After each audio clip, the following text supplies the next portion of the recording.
College is weird, sometimes in a unique way that could never happen anywhere else in the world. It's some place to test the waters, challenge yourself, and have your ideas challenged. That atmosphere allows for opportunities that one may never get again in life.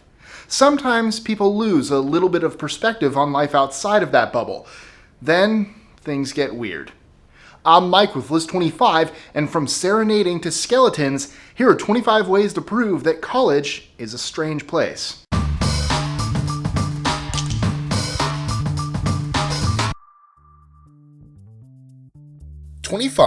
Students at University of Maryland and several other universities had tests postponed and canceled because Trump won the US election.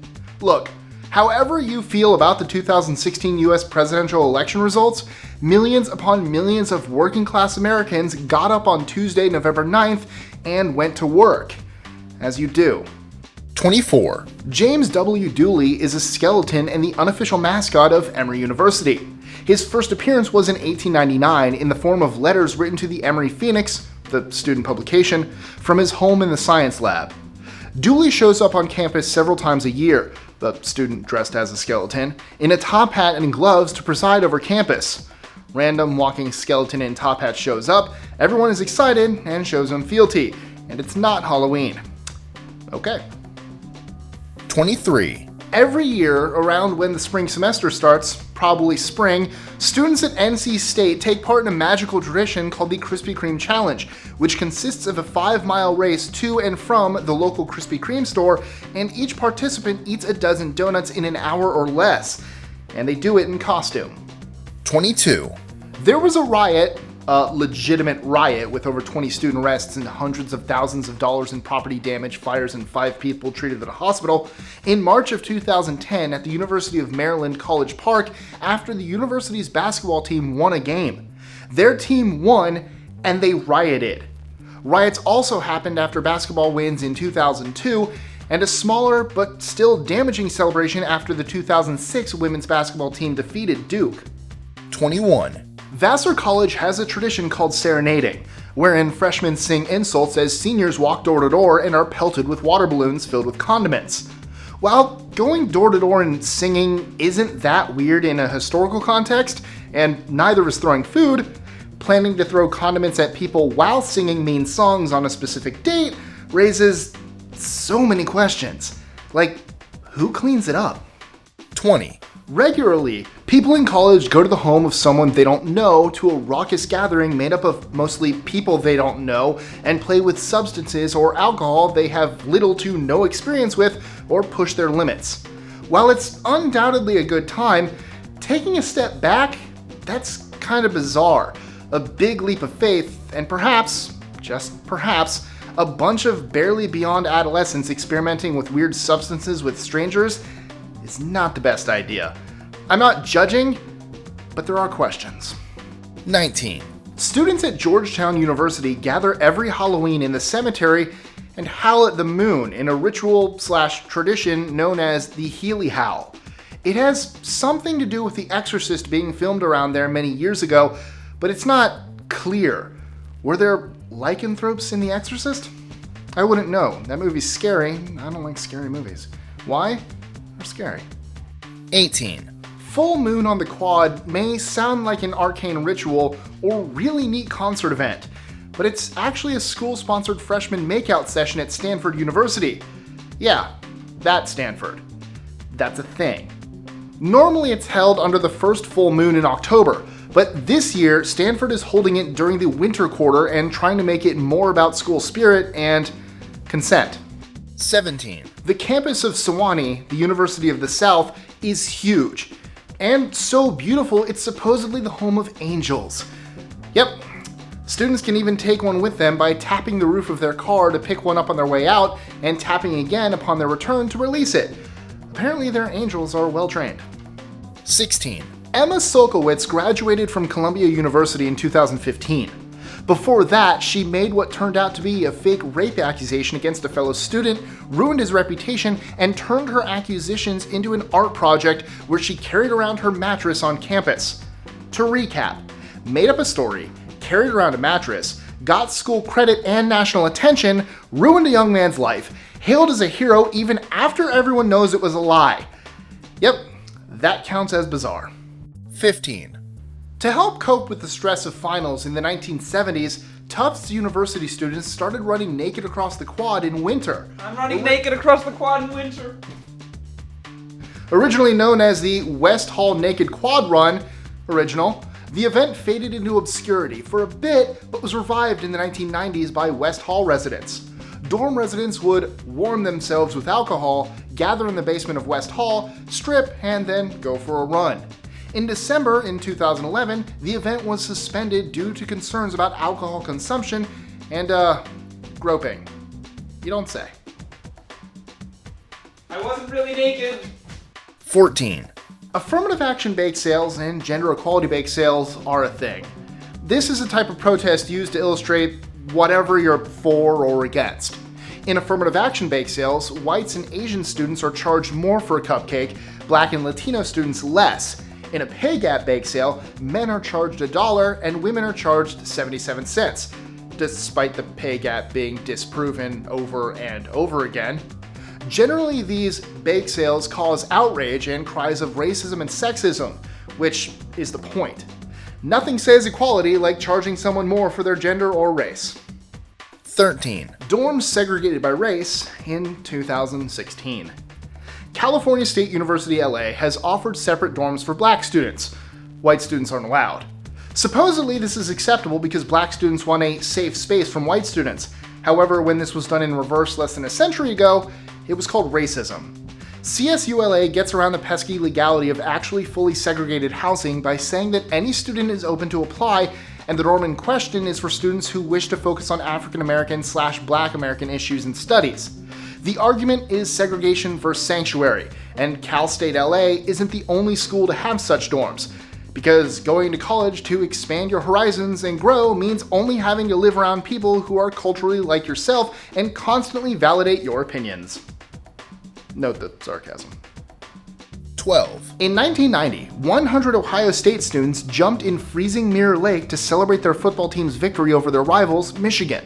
The tradition continues, and now thousands of students participate in the Mirror Lake jump in the week leading up to the rival football game. Because what's college without a little traditional risk of hypothermia? Because football. 11. The U.S. Naval Academy has a tradition that started in 1959 called Pleb No More ceremony, where plebs, first-year students, climb the greased Herndon Monument located on Academy grounds and place a hat on top. The monument stands in honor of Commander William Lewis Herndon, who went down with his ship in September of 1857. 10. Florida State University, had a sod cemetery, as in a cemetery for dead patches of grass with little coffins and grave markers and everything. Yep. In the early 1960s, a professor dared the football team to bring back sod from Sanford Statham's football field. They did, because that's what you do in college, and now the tradition continues, with FSU taking turf from the fields of the University of Florida, teams they face in bowl games, and teams they are expected to lose against. 9. Santa Clara University actually told students to call 911 if they were offended by something. They referred to these as bias incidents and lumped them in with actual threats and harassment. They have since rescinded this policy and taken the wording off the webpage, but this is the internet and these things live on. The instructions went as follows. If the bias incident is in progress or just occurred, always call 911 immediately. While this makes sense for actual, threats of bodily harm, the definition of bias incident also includes speech that targets a specific person for a specific reason. So, if someone calls you a fatty, poopy butthead, and you think it's because you're X, call 911. Way to raise up the strong and capable leaders of tomorrow, guys. 8. At some point in 2014, this happened at a US college. The image just kind of popped up on the internet. But anyone who's been to college in the US can pretty well understand that things like dudes randomly playing poker in the elevator aren't that weird, really. 7. Secret societies are a thing. Most famous, and not really secret anymore, is the Skull and Bones Society at Yale. Famous members include former President Taft to former President Bush. There are all kinds of crazy rumors attached to Skull and Bones, such as a Bush grandfather robbing graves in 1918. What we do know is that a lot of powerful people have come through this club, stated that they can't talk about it, and it's definitely up there in creepy factor. 6, Bizarre majors. I don't mean obscure. I mean, do you need a several-year degree costing tens of thousands of dollars in this subject? For example, you can get a degree in pop culture at Bowling Green State University. I can quote most of Star Wars and Futurama. Can I CLEP out of some classes? There's also fermentation sciences, beer, wine, fermented foods, etc., from Appalachian State University.